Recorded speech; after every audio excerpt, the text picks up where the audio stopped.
I'm Kurt Shimmers. Every day, fortunes are gained and lost in the financial markets. News, trends, and even geopolitical events shape your financial landscape.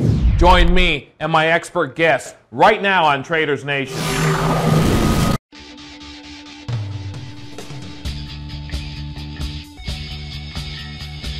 Welcome. You are tuned into Traders Nation. Thanks for making us a part of your day. Don and I have got a packed show today. John Grace is with us. He's founder and president of Investors Advantage Corp. We're going to be talking about this tax bill that's floating around right now. It relates directly with retirement plans for small businesses and the IRS. Is the IRS getting an overhaul? We'll be talking with John about that. Don and I are bringing back on our list here today payment processors and then also retail. Okay, we're going to be finding out what's going on out there with these particular stocks. We are in the season, so we get guests, we got stocks, commentary, and a whole lot more. Stay tuned. We'll be right back.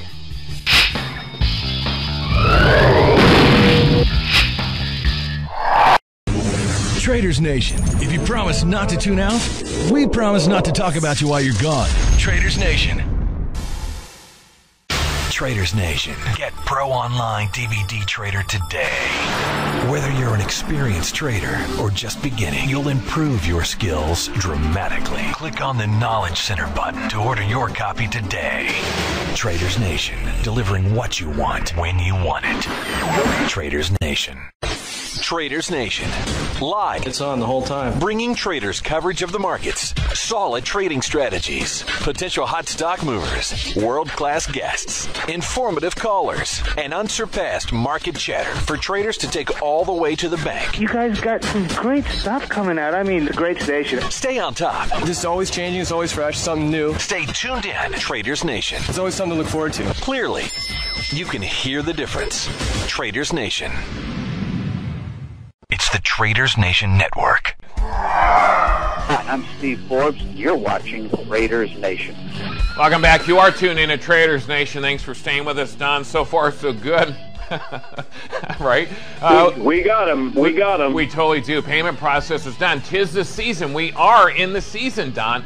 Whereas we're supposed to be. Whereas, you know, retail's sales are presumably doing well. Payment processors, which are transacting those retail sales, presumably doing well. We'll see what's going on out there, at least in the market, with these payment processors. MasterCard on the top of our list, on right. MasterCard MA as in Mary Alpha, currently trading at $198.05. 917,000 shares exchanging hands on this one. It's up $2 since we spoke about it last. Volume's a little bit light on these today, Don. On virtually all these, Visa, PayPal, all of them. Volume is light on these stocks here today, but nonetheless, this one's forming a pennant. Bring your charts up on this. It's forming a pennant. It's resting right there at its 200-day moving average. Don, your thoughts on these payment processors? Well, look, they knocked the cover off the ball for Thanksgiving with record volume, and I suspect, and I do not dispute, that Christmas will be another cover off the ball on all these payment processors, which include obviously MasterCharge. And these stocks, they can jump. Now, MasterCard is down $4 today for some reason, but watch for these stocks to explode upward on the Santa Claus rally. There you go. So there you have it. So we're in the thick of the season. The numbers still have to be developed as we finish up this holiday season when it comes to purchasing and also the use of the credit cards, right? And then the numbers have to come in. So there's these sequence of events that have to occur to see ultimately how these payment processors have done in 2018 holiday season, Don. Well, Visa's next. Yeah, it sure is. Visa, MasterCard currently trading at $136.97. 1.8 million shares exchanging hands on Visa. Again, a little bit light right now during this time of trading session for this particular stock. It's still early in the day for trading, but nonetheless, at this time in the trading session, volume's light. So sideways doing a sideways channel at this point, slightly biased to the downside on Visa. Don, your thoughts? Well, Visa's another one. Record volume for Thanksgiving. It'll be another record most likely for Christmas. People have got their spending hats on. Online is where it's at.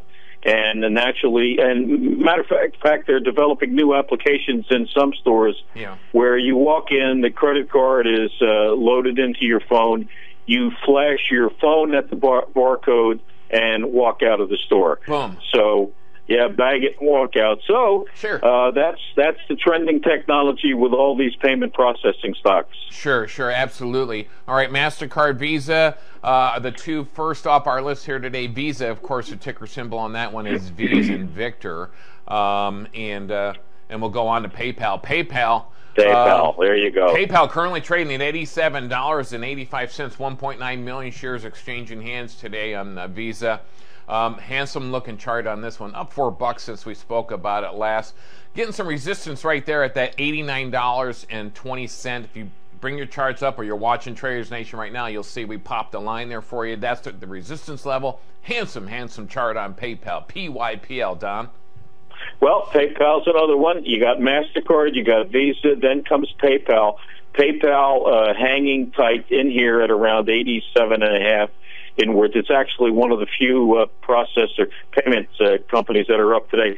But PayPal, they're doing a lot of things other than just running cards through the machines. Sure. They're lending money and a host of others, and so that's another one that's look. You have MasterCard trading at almost $200 a share, Visa at $1.36. Here's one that's cheap at $87.50. Yeah, exactly right. So once again, PayPal, PYPL. Now you look at PayPal as new to the business, if you will, in comparison, folks, to MasterCard and Visa, old school, right? So they're newer in comparison, but certainly working on developing tomorrow's technology when it comes to processing payments, all right, and the way we make those transactions as consumers with those retailers, and certainly they're in that mix of development, Don. Well, yeah. Yeah. All right. Want to go less expensive? We got another less expensive stock for you to look at in the in the payment processing area. And of course, I'm talking about Western Union. WU, Whiskey University, Don, is a ticker symbol for that one. Trading at $18.71 here today. 1.6 million shares exchanging hands on Western Union. Trading in this nice channel. Found some support at that $18.15 range. You'll see it on the charts there. Resistance at $19, Don. Well, Western Union been around forever in the business. Yeah. Very, very heavily in transmitting monies back to other countries as well. Sure. That's one of their core businesses as well. But no doubt that they are in the processing business. And a lot of stock out on this one, but stock trading in here at around 18.60. Yeah. And that's one you want to keep your eye on. And then we can move on to the others as well. We've got Square, SQ. Did you have that on your list there today? I don't have it on my list, but we certainly can talk about it, Don. What do you've got going with Square? Well, Square's trading in here. It's down $1 right now at around 62.5. But this one has traded as high as around $89, $90, if not higher. It's come off the highs, but this is a younger company in the payment processor business. But this is another one that does a lot more than just having cards run through the system. And, of course, they've got all kinds of technology that Square is developing along with PayPal and the others. Square is one you want to keep an eye on, trading in here at $62.50. In fact, folks, Square is probably the youngest payment processor that we have on our list, right? So here's the thing about some of these young payment processors, right? Don, they're in the tech area. They've got that tech environment, right? When they go to hire, et cetera, right? So, we're keeping an eye on these younger payment processors because they have the talent in place because they are newer. They're of this generation. So we're going to keep an eye on certainly Square and PayPal when it comes to technology advancements, Don. Yeah. Well, look, these payment processor companies, look, the technology is what I try to keep an eye on. As I just mentioned, you go into the store now, you can just scan your card, you hit the barcode, put it in the bag, get the receipt, you're out of the store. Yeah. So they're moving with the latest technology as fast as possible. And then this is also an area, payment processors we're talking about now, where there have been some recent IPOs in the sector. So it's a robust sector. It is. Money is chasing these companies as well. So this is a sector that, for those investors that like technology, this is one of the places you want to keep an eye on. Yeah, absolutely. Let's face it, folks. Technology very, very important in this space. Technology can make or break a company. Okay, if you don't get that technology, if you don't develop that technology, you could be left behind depending on what's developed. So very, very important for payment processors. And Don, you know they're putting a lot of money into RD&E when it comes to tomorrow's technology and processing payment, because that is the future. All right, like we talked about a couple weeks ago on Traders Nation, you got a restaurant up there in New York, they don't even take cash anymore. Okay. Well, that's right. Well, yeah, you mentioned that. That is interesting. Yes, a lot of companies now, a lot of restaurants, bars, they don't want cash. They just want you to flash your card. Yeah. So that is a trend. As a matter of fact, lawsuits are already been filed that they claim it's this discrimination. Sure. If you have cash. Yeah. So. Yeah. Who would have ever thought that cash would not be king? Yeah, that's exactly right, that's exactly right, and that's interesting. All right, so payment processors are on the list. Let's move on to retail. All right, retailers, big bad boy on the block certainly is Amazon. We're out of time. Don, that's okay, Don. Listen, we got our guest coming up, John Grace. Okay. We're going to talk to him about this tax bill that's floating around, and then on the other side, Don, let's come back. We'll shotgun Amazon. And another one we'll save for the other side. All right, so stay tuned for that. All right, coming up next, like I said, John Grace, we're going to be talking about this tax bill floating around. You're not going to want to miss that. Stay tuned. We'll be right back. Traders Nation salutes America. Stay strong, stay proud, and stay in the green with us. Traders Nation live, bold, and packed for profit every weekday morning. Traders Nation, live, bold, and packed for profit. Sign up today for our weekly HTML newsletter and check out the Traders Nation store for products to enhance your stock trading day. Traders Nation, what you want, when you want it. Traders Nation. Hey, Jeff Carlisa here from 38 Special, and we're rocking it up right here with Traders Nation. Welcome back. You're tuned in to Traders Nation. My pleasure to have with us here today John Grace. He's founder and president of Investors Advantage Corp. John, welcome to Traders Nation. How are you today? I'm good, Kurt. Thanks for having me. Yeah, you're more than welcome. Appreciate it. So there's this representative, Kevin Brady. He's a top U.S. House tax writer. He's floating around this tax bill that relates directly to retirement plans and the IRS. Do we have any details about this tax bill? Well, there aren't a lot of details. There's a lot of proposals. It's 297 pages. I'm not sure how it's going to ferret out, but I sure hope that if there have been some noises that they could have the required minimum distributions pushed back, and as where they are right now, it's at 70.5. You have to take out 3.65% of your previous year's account balance, and then it rises every year for the rest of your life. So a lot of people have resentment toward that because they don't really want the money or need the money, and they have to take the money and pay the tax on the money. Right. So surely, if people are working longer, and if they can be allowed to work longer and maybe retire at 70 as opposed to where most people retire at 63, that gives them a chance to accumulate more assets and not spend down and then outlive that money. So if there's anything that comes out, where they can delay or push back the start of those withdrawals, I think that would be a good thing. Right. So what John's talking about here today, folks, is called required minimum distribution, or RMD for short. And the government, IRS, forces folks that have retired to take out a calculated amount out of their IRAs each and every single year, whether they need it or not. And what it does is it forces that distribution out of their IRA account. And it's a taxable event, and the IRS loves this, right, John? Because this is tax revenue to them. It's probably the most easiest money the IRS will ever make is from a forced RMD. John, your thoughts? Oh, absolutely, and let's understand. I mean, some people say, "Oh, gosh darn it, those tax dollars at work," right? And they're mad as hell. But let's understand that these accounts have been kind of valuable from the standpoint that you haven't paid tax on any of this money. You made, in many cases, tax-deductible or tax-free contributions, tax-deferred growth, and at the end of the day, over a 30-year period, you may have 30% more money that's on your bottom line that now you can spend. But here's the other part of the equation that you just touched on, and this is the looking around the corner. What do our cars say today? Objects on the road ahead. Oh, really? I will pay attention.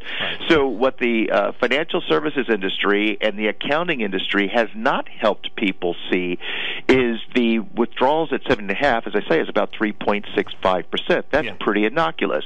Stick around to 95, and now the withdrawal is 11%. Okay, and so that means they're trying to get you to spend this money before you leave this good earth, so they can get all the tax money because they never had the tax money. It also begs the question of the distinction, Kurt, between what we've been told to do for the last 50, 60 years, buy and hold, which makes sense when you're making contributions. However, that practice that was your friend may become your foe when you're taking withdrawals. If you have another 50, 57% loss on top of your 3 or 4% withdrawal, it's curtains. It certainly is. So the amount that people are forced to take on RMDs accelerates every single year as somebody gets older. That amount increases every year because the IRS wants you to draw. They really want that tax money before drawn down. They want it drawn out and drawn down so they can get a hold of that tax money. And certainly, like you said, you may outlive your money because of the acceleration of the RMDs requirements every single year. And we don't want that. So what are the changes? Is there any? I know this bill's floating around. It's like brand new. A lot of people still don't have the details on it. Is there anything in there that may change to help those RMD requirements that we know of, or? Well, one of the suggestions I've heard, or one of the ideas that I think is part of this legislation, is to make exempt $50,000 of aggregate retirement savings from those required minimum distributions and make them COLA adjusted, cost of living adjusted, as opposed to set in concrete. Right. Okay. So also there's apparently in this bill, there's some language. It fixes some technical problems and errors that were made in the tax law that passed just last year. But part of it is also to force the IRS to provide better service, if you will, maybe revamp how they service American taxpayers. Your thoughts on that, John? Well, I mean, anything that makes the IRS look at things a little bit differently, or maybe with fresh eyes, we're all open to. We need to have fresh eyes to the questions as opposed to, well, this is the template and you simply must follow it. Sure. And I wonder if we'll ever I can't imagine for a minute if we'll ever be able to force, even with policy, the IRS to make changes in how they do business within their own organization. That would be interesting to see, let alone. All right, let's focus on small business employers. There's some language in this particular bill that helps employers pool and provide retirement plans for their workers. Any information on that do we have? Well, we certainly need a lot more information about our retirement plans. I mean, we tend to look for the easy answers. We tend to look for the ways that we can set it and forget it. And as you know, and I think as everybody is waking up and discovering, everything keeps changing in the next nanosecond. So there is nothing you can afford to just set and forget. There simply has to be more information. There should be more conversation. There should be more discussion. I mean, we'll talk about church, we'll talk about religion, we'll talk about sex, but we don't talk about money, right? And what does it take for each of us to determine what we need so that we can retire with dignity on time and not outlive the money? More of those conversations, I think, is entirely healthy. I would love to encourage that and to see that kind of process expand. Do you think that we may see, because I know in the small businesses they have only a limited number of plans that they can really look at. They've got the simple plan, which you can have, I think, up to 100 employees participate in that particular plan. You've got the individual 401ks, which, by the way, I particularly like, but have some certain restrictions and stricter criteria that needs to be met with those individual 401k plans. And of course, you get into the big, larger pension plans. Small businesses don't really get into those big pension plans. So do you think we may see some loosening or maybe some criteria for some of these small business plans like the simple or individual 401k? Well, one change we have seen, Kurt, and I think it was in the right direction relative to 401ks, is the default position for whether, if you didn't choose to be, wherever you wanted the money to be, if you just could not figure out where to put the money. It used to go to cash, which is really a terrible place for money to be for 20, 30 years, okay? Now it's in like an age-based kind of a target weighting kind of arrangement, so that as you get older, the portfolio is supposed to get more conservative. Now, it's worthy to look to see how those programs worked in 08. I wasn't really enthralled with how they performed when a market was off 37%. So I'm not saying that's the panacea. I'm just saying that's an improvement to the extent that, there are mandatory contributions that are required. I would vote for that. And then the third thing is to increase your contributions. Say you only start at 5% or wherever the company matches. But let's have a mandate that every year your contributions have to increase by 1%. That's not going to hurt you. Right. But let's see that, people, as I say, we look for the easy answers as opposed to discovering. If you're young, it might need to be 10% of your gross that you contribute. If you're older and you haven't saved a lot of money, it might need to be 20 or 30% of your gross that you need to set aside, to retire at 63 just to catch up to have enough money. But if you're going to do it the easy way and you don't take the time to really figure out what your plan is, like you do on every vacation you take, then you're going to wake up and it's going to be shock and awe, and that won't be pleasant. And we don't want that, do we? 1% is not bad. I think there's a cap at 10%. If I'm not corrected, John. All right, so John, we're out of time. Where can we find you? Do you have a website, anything like that we can find you, John? Yes, sir. Easy one. YBPOR, spelled out WHYBEPOOR.com. All right. We certainly do appreciate your time here today, folks. Listen, everybody, head on over to John's website and check it out today. Give John a call. Do all those great, fantastic things. Get engaged. John, thanks for your time today. Appreciate it. Thank you, Kirk. Take it easy. You bet. Stay tuned. We'll be right back. Welcome back. You are tuned in to Traders Nation. Appreciate John's time today. Do head over to his website. Check it out today. Hey, Don, let's shotgun a couple of these out. Amazon currently trading at $1,656. About where we left it last time we talked about it. Don, your thoughts here. Well, what can I say about Amazon? I mean, they own the world, and every day they get stronger, more warehouses, more locations. Of course, they're going to open a huge second headquarters and third headquarters in, I guess, Virginia and New York. They're fighting them like cats and dogs in New York, though. Are they? Which, to me, is astounding. But, I guess Amazon's biggest competitor at the moment stands to be Walmart. Yeah, it certainly is. Walmart. WMT trading at around $93 a year. It is. And Walmart's giving it a go. They do have a robust online ordering system. I will give them credit for that. So they're trying hard. Yeah, they really are. They're about the only ones that really can come in and compete with Amazon as far as the retail is concerned. I don't know anybody else that really can come close, Don, that comes off the top of my head. All right, Amazon and Walmart, AMZN, and Walmart, WMT, Whiskey Mary Tango. Don, do you own anything we talked about here today? No. No, I don't either. All right. You can find Don at all the social media websites. Check out today, share, like, get involved, folks. Right, Don? All right. That's right. Appreciate you tuning in today. Make us part of your day. We'll see you on the next edition of Traders Nation.